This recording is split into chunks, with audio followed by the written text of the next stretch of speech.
तो भगवान कह रहे हैं मेरा नकल मत करना। भगवान ने तो शादी की।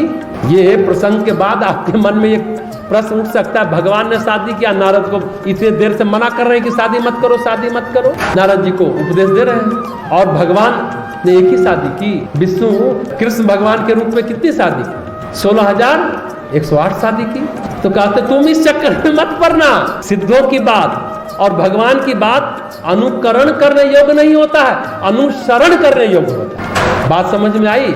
अनुकरण करने योग्य नहीं है। नकल मत कीजिए, अनुसरण कीजिए, मोटिवेट होइए उन बातों से, प्रेरणा लीजिए और अपने कदम को बढ़ा दीजिए। यानी सिद्ध जन और भगवान कहते हैं वो करें, न कि सिद्ध जन और भगवान जो करते हैं वो न करें। वो करिएगा तो मुश्किल होगा।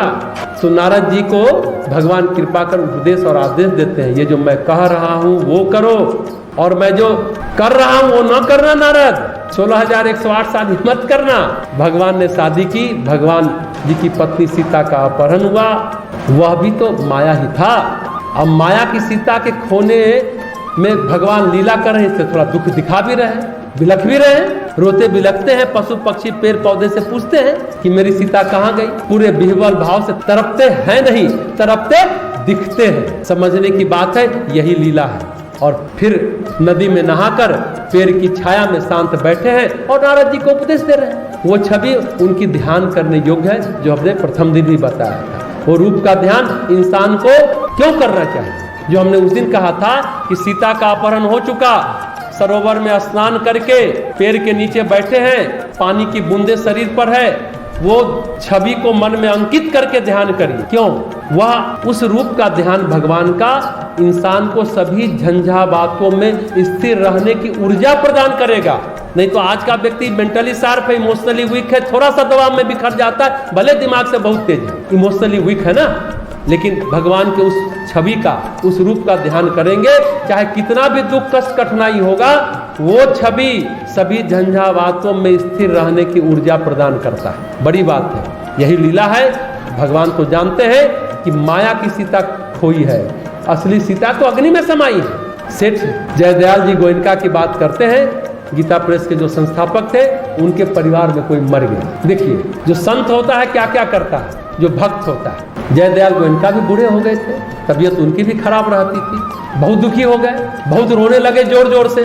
अब लोग उनको मनाने के चक्कर में लग गए। फिर किसी ने पूछा, अरे आप तो ज्ञानी आदमी हैं, आप इतने विकल क्यों हो रहे हैं किसी के मरने से, क्यों इतने मोहग्रस्त हैं, इतनी आसक्ति? आप तो ज्ञानी हैं, संत हैं, भक्त हैं, ये मोह की बात आपको अच्छी नहीं लगती। ठीक है, हम दुखी नहीं होंगे, ये सब लोग को समझा दो कि वो भी दुखी ना हो। वो दुखी होंगे तो हम ज्यादा दुखी होंगे। अब जयदयाल जी की बात मान लिए सभी लोग घर के, क्योंकि जयदयाल जी तो खुद ही बीमार थे, कहीं ज्यादा गड़बड़ ना हो जाए, कहीं ये ज्यादा जोर से रोने लगे, कुछ इनको ना हो जाए। घर का लोग डर से शांत हो गया और सभी फिर अपने अपने काम में लग गए। फिर वह व्यक्ति जयदयाल जी से जब सब चुप हो गया तो पूछा, महाराज आप तो ज्ञानी है ना, आप सचमुच से दुखी थे क्या? तो जयदयाल जी मुस्कुराते हुए बोले, हम इतना दुखी नहीं होते तो परिवार के लोग मानते क्या?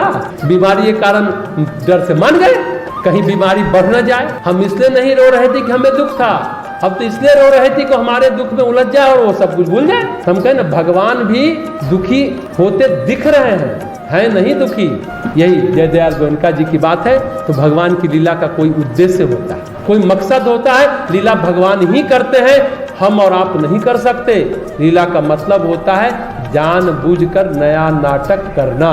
लेकिन हम लोग नाटक नहीं कर सकते, हम तो नाटक में रम सकते हैं, रम जाते हैं। सिनेमा के पर्दे पर रील चलता रहता है, रोने का सीन है, वरी वो नाटक कर रहा है, लेकिन हम लोग ढार ढार मार के आंसू गिराते रहते हैं, नाटक में रम जाते हैं। हम सिर्फ देह में ही नहीं रमते, देह के कपड़ों में भी रमते हैं। मेरा कुर्ता, मेरा बंडी, मेरा प्लाजो, मेरा लहंगा डिजाइनर होना चाहिए, हम उसमें रमते हैं। मेरी बहन का इतने हजार का लहंगा था, मेरा लहंगा उससे ज्यादा 1 लाख से ऊपर का होना चाहिए। मेरी शादी में इतने हजार का होना चाहिए, लाख भी हो जाए तो कोई बड़ी बात नहीं। और जानते हैं मजे की बात, कपड़े जिस खूंटी में टांगे जाते हैं ना, उसमें भी आज का इंसान रम जाता है। ससुराल में गए तो खूंटे में कपड़ा ही टांगते रहते हैं। तो भगवान की लीला में यह होता है कि घटनाएं तो घटती हैं, इन्वॉल्वमेंट भी दिखता है, लेकिन ये होता नहीं है, वहां वो इन्वॉल्व नहीं है, यह लीला है। भगवान राम जो तालाब में स्नान कर पेड़ की छाया में स्थिर चित्त बैठे हैं, शांत चित्त बैठे और नारद को उपदेश दे रहे हैं, इसलिए तो भगवान शिव की धर्मपत्नी जो सती भ्रमित हो गई। जब रोते बिलखते देखा राम को सीता के वियोग में, बोला कि ये भगवान है, भगवान शिव इनकी इतनी तारीफ करते हैं, ये भगवान है क्या? ये तो सामान्य इंसान लगता है। सती सीता जी के अपहरण के बाद वो भी भ्रमित थी और सती चल दी भगवान राम की परीक्षा ले।